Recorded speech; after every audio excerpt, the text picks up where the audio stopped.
The alarm started screaming at exactly 12:47 in the afternoon. Station time. Yuna had just opened her lunchbox.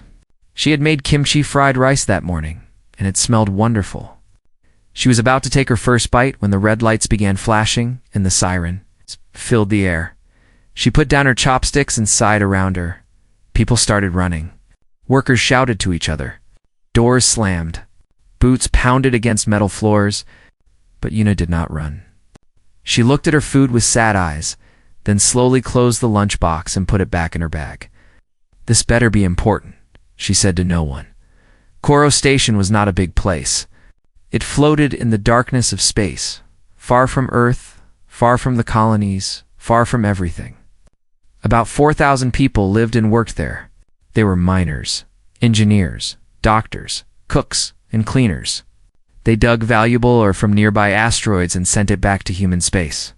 It was hard work, but the pay was good, and most people stayed for years. Yuna had been there for 5 years. She was a structural engineer. Her job was to make sure the station did not fall apart. When pipes broke, she fixed them. When walls cracked, she patched them. When the whole place shook because some idiot crashed a cargo ship into the docking bay, she was the one who kept everyone from dying. She was good at her job. Very good. The control room was chaos when she arrived.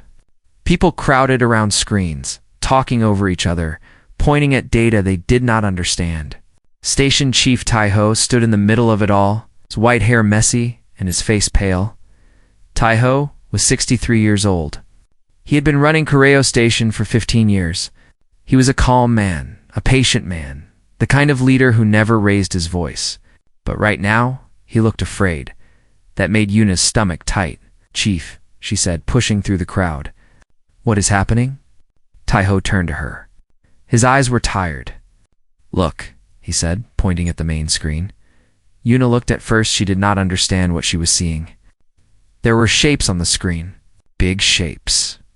Dozens of them. They were arranged in a pattern. It's like a wall of metal hanging in the blackness of space. Then she understood. Ships. Warships. An entire fleet. "They came out of hyperspace 10 minutes ago," Taiho said. His voice was quiet. "They have surrounded the station." Yuna felt cold. "Who are they?" A young man named Minho answered. He worked in communications, and his hands were shaking as he held his tablet. "They call themselves the Velthari Empire. They sent us a message." "Show me," Yuna said. Minho pressed a button, and the main screen changed. Now it showed a face. But it was not a human face. The creature had 4 eyes, arranged in a diamond pattern. Its skin was dark purple, almost black, and covered with what looked like scales. It had no nose, only 2 small holes where a nose should be. Its mouth was wide and filled with teeth that were too sharp, too many. Behind it, Yuna could see other aliens moving. They were tall, with long arms and bodies that looked like they were made of armor. Their movements were strange, too smooth, like insects. The alien on the screen began to speak. Its voice was deep and cold, like rocks grinding together. "Creatures of the station," it said. "I am Commander Threll of the Velthari Empire. Your sector of space now belongs to us. You have 2 choices. Surrender unconditionally and become servants of the Empire, or resist and be destroyed. You have 1 hour to decide." The message ended. The screen went dark. For a long moment, no one spoke. The control room was silent except for the soft hum of machines. Then everyone started talking at once. "We have to surrender. We can't fight them. Call for help. Call Earth. Earth is too far. It would take weeks for anyone to reach us. We're going to die. We're all going to die." Yuna watched the panic spread. She watched people cry, watched them hug each other, watched them fall to their knees. She understood their fear. She felt it too. Somewhere deep inside her chest. But she did not let it control her. She walked to a small refrigerator in the corner of the room. She opened it, took out a cold can of beer, and opened it. The sound was loud in the quiet room. Everyone turned to look at her. She took a long drink. Yuna, Minho said, his voice high and strange. "What are you doing? Did you not see? Did you not hear?" Yuna lowered the can. I saw, she said. I heard. Then why are you so calm? Are you crazy? Yuna thought about the question. She thought about all the things she had survived in her life. 3 hull breaches, when the station walls cracked and the air tried to escape into space, a reactor meltdown, when she had to crawl through burning corridors to shut down the core, a cargo accident that killed 12 people and left her trapped under Fallen. Metal for 6 hours, she thought about her grandmother back on Earth, a small woman who had survived a war, raised 5 children alone, and once chased a burglar out of her house with a wooden spoon. Maybe I am crazy, Yuna said, but I am also still alive, and I plan to stay that way. Taiho walked over to her. His face was hard to read. You have an idea? Not yet, Yuna admitted, but I will. The old man studied her for a long moment. Then slowly he nodded. What do you need? Time, Yuna said, and information. I need to know everything about those ships. How many, how big, how they are built, where their weak points are. We are a mining station, Taiho said. We have no weapons. No soldiers? No warships. What can we possibly do against a fleet like that? Yuna smiled. It was not a happy smile.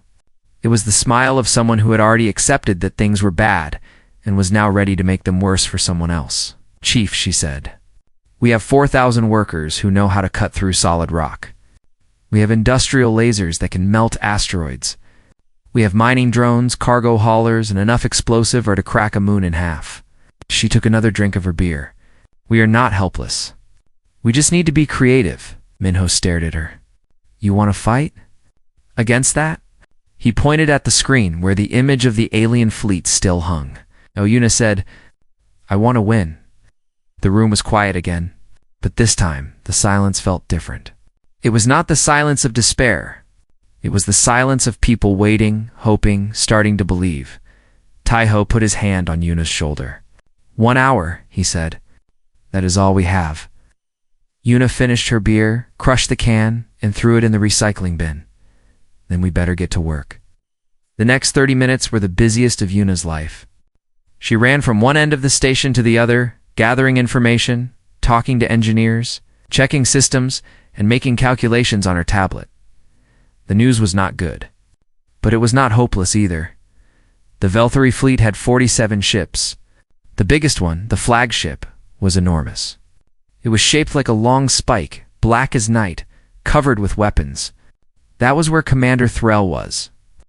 The other ships were smaller, but still dangerous.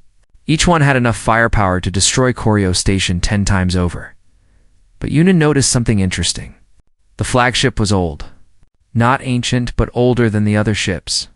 Its design was different, heavier, less advanced. She could see the patterns in its armor, the way its systems were arranged. It was built for intimidation, not efficiency. She also noticed that the Velthari had positioned their ships in a tight formation around the station. They were confident. They did not expect resistance. They did not think they needed to be careful. That was useful information. Yuna returned to the control room with her findings. Taiho was there, along with the senior staff. They all looked tired and scared, but they were still standing, still ready to listen. Here's what I know, Yuna said, spreading her tablet's display on the main screen. The flagship is their command center. If we destroy it, their fleet will lose its leader. Without Commander Threll, they will be confused, disorganized. They might even retreat. Destroy the flagship? An engineer named Hannah laughed, but there was no humor in it. With what? Our mining lasers? Those ships have shields, Yuna. We cannot even scratch them. We can if we hit them from the inside, Yuna said. Everyone stared at her. The shields protect against attacks from outside, she explained. But they do not protect against attacks from within. If we can get something inside the flagship, something explosive, we can destroy it. And how do we get something inside? Taiho asked. Before Yuna could answer, Minho spoke up. His face was pale, but his voice was steady. The message, he said. Commander Threll's message. He said, we have 2 choices. Surrender or die, yes, Yuna said. And if we surrender, they will want to talk to our leader. They will invite someone aboard their ship, someone who can officially give up the station. The room went very quiet. Taiho's face changed. Understanding came into his eyes, followed by something darker. You want me to go? No, Yuna said. I want me to go. Absolutely not. Taiho's voice was firm. I am the station chief. I am responsible for everyone here. If anyone goes, it should be me. Chief, with all respect, you are 63 years old. Your knee is bad. Your blood pressure is high. You get angry too easily. Yuna smiled a little. You would probably insult the commander within 5 minutes and get yourself killed. And you would not. I am very good at not dying, Yuna said. Trust me. Taiho shook his head. This is foolish. You are talking about walking into the enemy's ship alone. They will search you. They will take your weapons. You will have nothing. I do not need weapons, Yuna said. I just need time. Time to look at their ship, find its weak points, and send the information back to you. Then you can do the rest. The rest. Hannah asked. What rest? Yuna turned to her. While I am keeping the commander busy, you will prepare our attack. The mining drones can be reprogrammed to fly themselves. Load them with explosive ore and aim them at the flagship. The cargo haulers, too. Fill them with unstable material and send them toward the ship at full speed. That will never work, someone said. They will shoot down the drones before they get close. Not if they are distracted, Yuna said. Not if they are too busy watching me. The room fell silent again. Everyone looked at Yuna like she was crazy.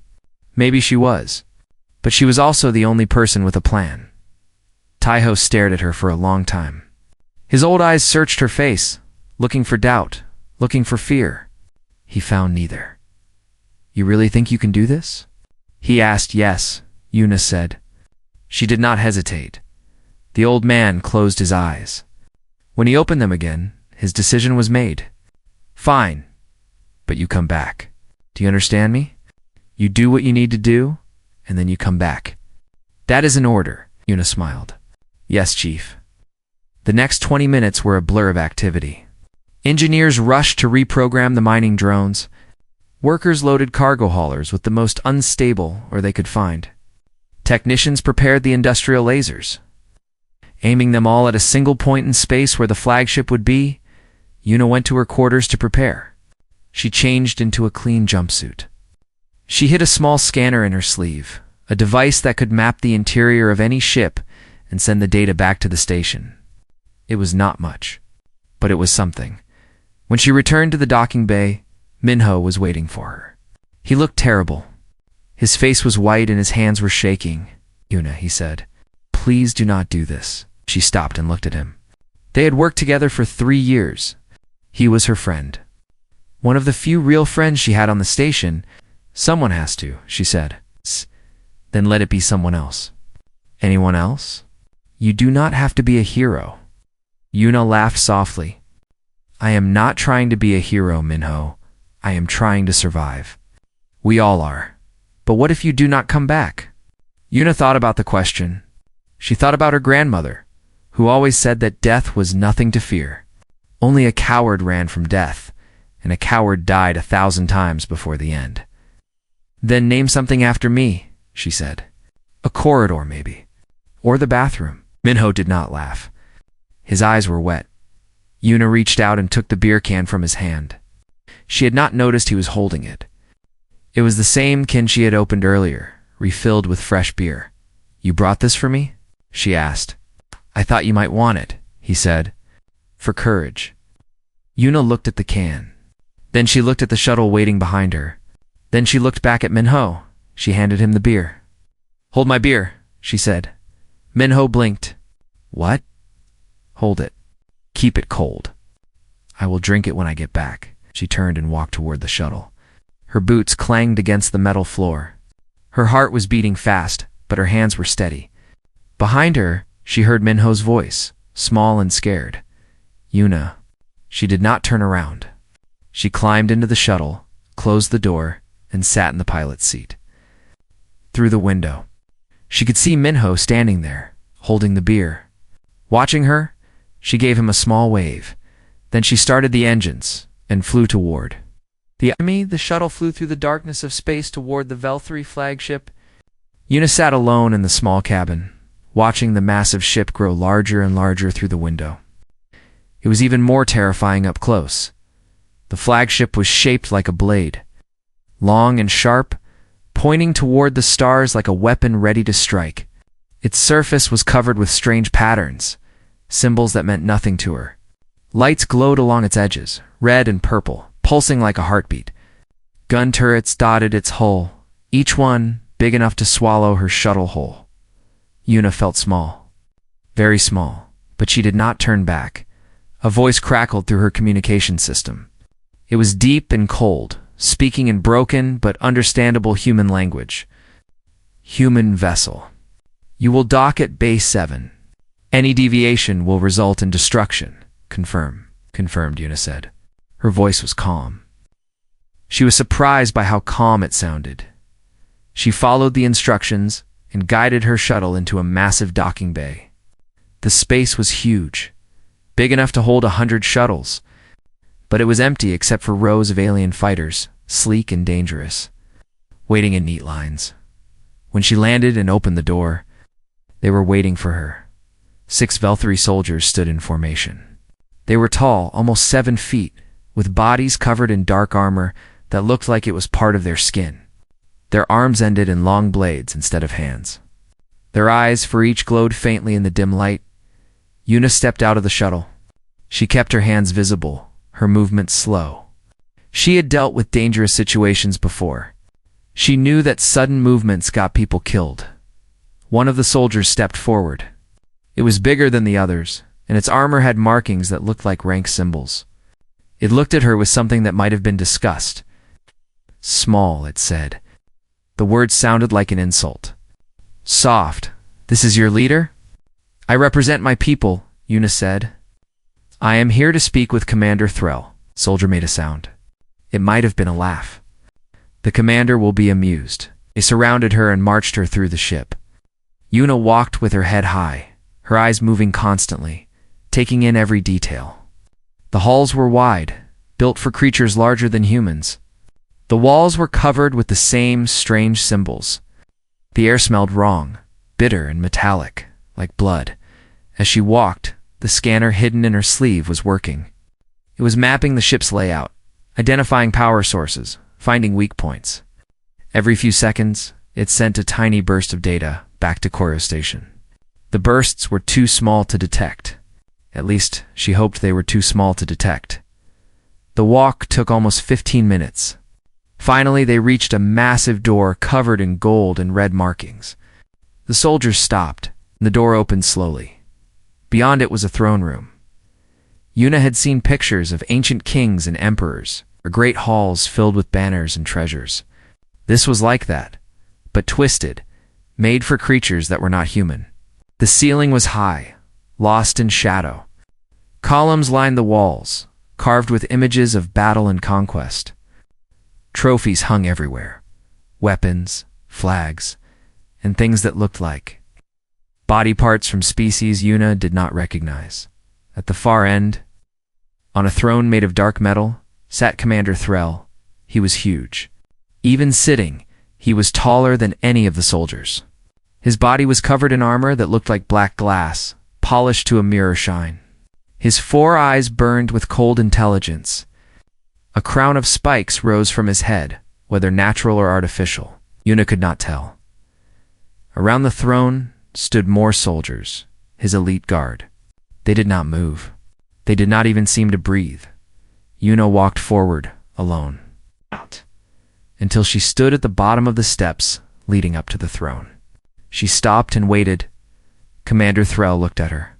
For a long moment, he said nothing. Then, slowly, his mouth opened in what might have been a smile. His teeth were like knives. He said is what the humans send. This small, soft creature in dirty clothes. His voice was like thunder, deep and powerful. It echoed through the hall. The soldiers behind Una made those laughing sounds again. I expected a warrior, Threll continued. A general.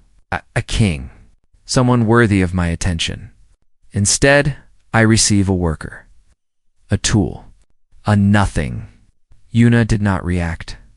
She kept her face blank, her body still. My name is Yuna, she said. I am a structural engineer. I fix things that are broken. An engineer. Threll leaned back in his throne. How amusing.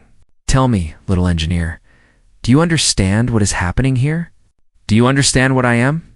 You are the commander of this fleet, Yuna said. You have come to take our station. I have come to take everything, Threll corrected. Your station is just the beginning. After it falls, I will move to the next human outpost. Then the next. Then the next. In 100 years, your species will be nothing but slaves, serving the Velthari Empire until the end of time. He stood up. He was even bigger than she had thought, almost 9 feet tall.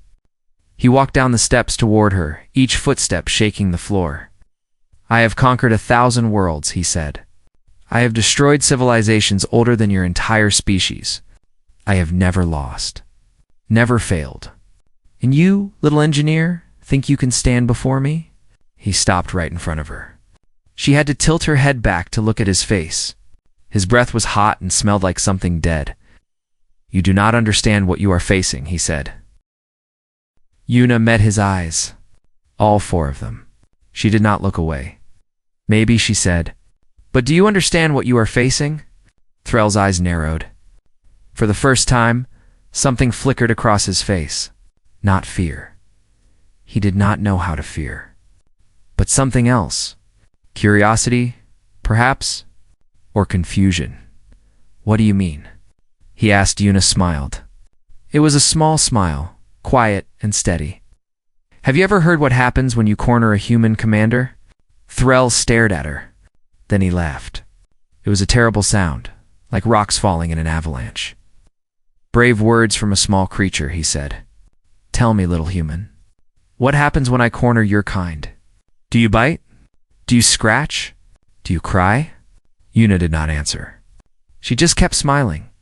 Behind her in her sleeve, the scanner finished its work. The complete map of the flagship was ready. All she had to do now was survive long enough to send it. Commander Threll returned to his throne, still amused by the small creature standing before him. He did not see her as a threat. How could he? She had no weapons, no army, no power. She was just a worker, a tool, as insignificant as the insects his people crushed beneath their feet. But Yuna was not done. You asked what happens when you corner a human, she said. Let me tell you. Threll waved a hand. Speak then. Entertain me before your surrender. Yuna took a breath. She thought about everything she knew, everything her grandmother had taught her, everything she had seen and learned in her 28 years of life. On our planet, she began. There are mountains so tall that the air becomes thin and cold. Most creatures cannot survive at such heights. The pressure kills them. The cold freezes them. The lack of air suffocates them. But humans climb those mountains anyway. Not because we need to, just because they are there, just to prove we can. Threll's eyes watched her with mild interest. He said nothing. There are deserts where nothing lives, Yuna continued. No water, no food. Just sand and sun and death. But humans walk across them. We carry what we need on our backs, and we keep walking until we reach the other side. Sometimes we die. Sometimes we live, but we never stop trying. All species struggle to survive, Threll said. This is not special. We do not just struggle to survive, Yuna said. We do things that have no purpose except to show that we can. We run toward danger instead of away from it. We jump into burning buildings to save strangers. We throw ourselves onto explosives to protect our friends. We give our lives for people we have never met. She took a step forward. The soldiers tensed, but Threll raised a hand to stop them. Long ago, Yuna said, before we had technology, before we had weapons, we hunted animals much larger and stronger than us. Do you know how we did it? We chased them. Not for an hour. Not for a day. For days. We followed them until they collapsed from exhaustion. Because humans do not stop. We do not quit. Our bodies are designed to keep going long after any other creature would fall. She saw something change in Threll's eyes. Not fear, but perhaps the beginning of doubt. You think we are fragile because we are soft, Yuna said. You think we are weak because we do not have claws or armor or blades? But our strength is not in our bodies. It is in here. She tapped her head.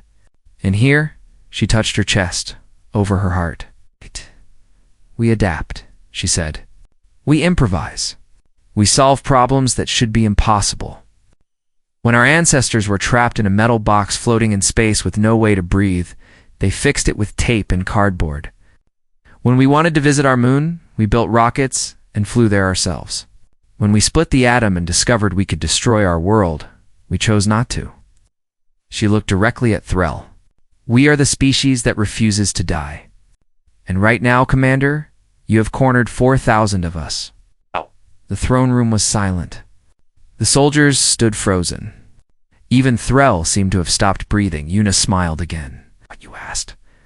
What happens when you corner a human? She said. The answer is simple. We become creative. We become dangerous. We become the thing you never expected. Far away on Koryo Station, Taiho received the data burst from Yuna's scanner. The complete map of the Velthari flagship appeared on his screen, showing every corridor, every room, every system, and there, in the center of the ship, he saw it. The reactor core. The heart of the vessel, pumping power to every system, every weapon, every shield. It was vulnerable. We have it, he said. His voice was quiet, but everyone heard him. Yuna found it. There is a weak point in the reactor housing. If we can hit it with enough force, the core will overload. Hannah looked at the screen. Her eyes were wide. The shields will stop our drones. Not if they are focused on something else, Minho said. He was still holding Yuna's beer, clutched in his hands like a prayer. Yuna said she would distract them. She said we would have a window. Taiho nodded slowly. Then we give her what she needs. How many drones are ready? 347, an engineer reported. All loaded with explosive or all programmed to fly themselves. And the cargo haulers? 3 of them. Each one carrying enough unstable material to crack an asteroid. The lasers. Aimed and ready. All 52 of them focused on a single point. The reactor housing. Taiho looked at the screen again. He looked at the tiny dot that represented Yuna deep inside the enemy ship alone, surrounded by creatures that could kill her with a single strike. He thought about everything she had said, about how humans never quit, about how they refused to die, about how they became dangerous when cornered. He made his decision. Wait for her signal, he said. The moment we see it, we launch everything. Every drone, every hauler, every laser, all at once. They will not know what hit them. And if we do not get a signal, someone asked. Taiho's face was hard. Then we launch anyway. And we make sure those aliens never forget what humans can do. The control room fell silent. Everyone understood. This was not just a battle for survival. This was a statement, a message, a warning to anyone who might try to threaten humanity again. They began their final preparations. On the flagship, Yuna could feel time running out. She had said what she needed to say. She had bought as much time as she could. Now, she needed to send the signal. But Commander Threll was standing, walking toward her again. His amusement was fading, replaced by something colder. You speak well, he said, but words are not weapons. Words cannot stop my fleet. Words cannot save your station. Maybe not, Yuna said, but they can do something else. What? Yuna pressed a hidden button in her sleeve. The scanner activated its emergency burst, sending a powerful signal back to the station. They can buy time. Threll's eyes widened. For a fraction of a second, she saw real emotion on his alien face. Confusion, then realization, then rage. What have you done? He roared. Yuna stood her ground. Her heart was pounding. Her legs were shaking, but she did not run. She could not run. There was nowhere to go. Instead, she thought about Minho, still holding her beer. Waiting for her to come back, she thought about Taiho, the old man who trusted her. She thought about her grandmother, who never ran from anything, and she smiled. I told you, Commander. I fix things that are broken. And right now, you are the thing that needs fixing. On Koryo Station, the signal arrived like a flash of lightning. Every screen lit up. Every alarm began to sing. Minho saw it first, and his voice cracked when he spoke. That is it. That is the signal. Taiho did not hesitate. He had been waiting for this moment, praying for it, dreading it. Launch everything, he ordered. Now, the station came alive. 347 mining drones shot out of their bays like angry wasps. Each one carried a payload of explosive or enough to punch through solid rock. They flew in a swarm, their navigation systems locked onto the flagship, their engines burning at maximum power. Behind them, 3 cargo haulers followed. They were not fast, but they were massive, loaded with the most unstable material the station had. Inside each one, timers counted down. And from every corner of Koryo Station, 52 industrial lasers powered up. They were designed to cut asteroids, to slice through stone and metal like butter. Now they pointed at the same target. A single point on the flagship's hull, directly above the reactor core. On the flagship, chaos erupted. Commander Threll screamed orders in his alien language. Soldiers ran in every direction. Alarms wailed. The ship's weapons began to turn, tracking the incoming swarm, but they were too slow. The Velthari had been confident, arrogant. They had positioned their ships close to the station, never expecting resistance. They had lowered their guard, never imagining that miners and workers could threaten them. They were wrong. The first wave of drones hit the flagship's shields. The shields held, absorbing the explosions and flashes of blue light. But there were too many drones, coming too fast. Some got through, slamming into the hull, tearing holes in the black metal. The cargo haulers came next. The flagship's guns shot down 2 of them, but the third made it through. It crashed into the ship's side and detonated. The explosion was massive, a ball of fire that lit up the darkness of space, and then the lasers fired. 52 beams of concentrated energy, aimed at the same point.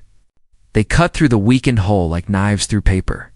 They burned through armor, through walls, through everything in their path. They reached the reactor core. Inside the throne room, Yuna felt the ship shake. The floor beneath her feet trembled. Cracks appeared in the walls. The columns began to fall. Commander Threll stumbled. For the first time in his life, he lost his balance. He looked around at his crumbling kingdom, his perfect ship falling apart around him. He said. His voice was small now, lost in the noise. This is impossible. This cannot happen. We are the Velthari. We are invincible. Yuna watched him. She felt no joy, no satisfaction, just a cold, quiet determination. You were invincible, she said. Until you met us. Reactor core exploded. The blast ripped through the flagship from the inside out. Fire and light erupted from every hole, every crack, every wound in the ship's body. The shock waves spread outward, throwing debris in all directions. Yuna had seconds to act. She ran, not toward the throne room exit, which was already blocked by falling metal. Instead, she ran toward the window behind the throne, a massive sheet of transparent material that showed the stars outside. She grabbed a piece of broken metal from the floor, something sharp and heavy. She swung it at the window with all her strength. The first hit cracked it. The second hit cracked it more. The third hit shattered it. Air rushed out. Yuna was pulled toward the opening, toward the cold emptiness of space. She grabbed onto a broken column and held on, feeling her lungs start to burn. Through the chaos, she saw her shuttle. It was still in the docking bay, damaged but intact. If she could reach it, if she could somehow survive the vacuum, she might have a chance. She let go. The void took her. Cold seized her body. Her eyes felt like they would freeze. Her chest screamed for air. But she kept moving, using the broken piece of metal to push herself toward the shuttle, calculating angles and distances, like she had done 1,000 times before. She was an engineer. This was just another problem to solve. She reached the shuttle. The door was damaged, hanging open. She pulled herself inside, slammed it shut, and hit the emergency seal button. Air hissed in from backup tanks. Heat returned to her body. She gasped, coughed, and fell into the pilot's seat. Behind her, the flagship was dying. Explosions rippled across its surface. Pieces broke off and floated away. The other Velthari ships were scattering, fleeing in every direction, their formation broken, their leader dead. Una started the shuttle's engines. They sputtered, groaned, and finally came to life. She flew home. When the shuttle limped into Koryo Station's docking bay, the entire crew was waiting. They stood in silence, hundreds of them, watching the damaged vessel land. Smoke rose from its engines. Holes dotted its hull. It looked like it should not be flying at all. The door opened. Eunice stepped out. For a moment, no one moved. Then, slowly, someone started clapping. The sound spread, growing louder and louder, until the whole bay was filled with applause. People cheered. Some cried. Others simply stared in disbelief. Taiho pushed through the crowd. He looked at Yuna with eyes that were wet with tears. "You came back," he said. His voice shook. "Told you I would," Yuna replied. He grabbed her in a hug. This old man who never showed emotion, who always kept his feelings hidden. He held her like she was his own daughter. "Thank you," he whispered. "Thank you." When he finally let go, Minho was there. He was holding something in his hand. The beer. It was warm now. Oh. The can dented and slightly crushed from how tightly he had been holding it. But it was still there. "Still waiting?" "You kept it," Yuna said. "You told me to hold it," Minho replied. His voice was thick. "You said you would drink it when you got back." Yuna took the can. She looked at it for a long moment. Then she opened it, listened to the familiar sound, and took a long drink. It was warm. It was flat. It was the best thing she had ever tasted. Around her, the celebration continued. People laughed and cried and hugged each other. They had survived. Against impossible odds. Against an enemy that should have destroyed them. They had won. And across the galaxy, the story began to spread. The tale of a mining station that fought an empire. The tale of a small woman in a dirty jumpsuit who walked into an alien warship and walked back out. The tale of how 4,000 workers with nothing but drones and lasers and courage brought down a warlord who had never known defeat. In the years that followed, the Velthari Empire did not return. Other alien species heard the story and stayed away. The phrase passed from world to world, from station to station, from lip to lip. "Hold my beer." It became a warning, a promise, a reminder of what happened when you pushed humans too far. When you cornered them, when you thought they were beaten, they got creative. They got dangerous. They became the thing you never expected. And if you were very unlucky, they survived. Every single time, Yuna finished her beer and crushed the can. She looked at Minho, at Taiho, at all the people who had trusted her with their lives. "Ack," she said. "Now, someone please get me my lunch. I never got to eat it, and I am very, very hungry." The station, still floating in the darkness of space, filled with laughter.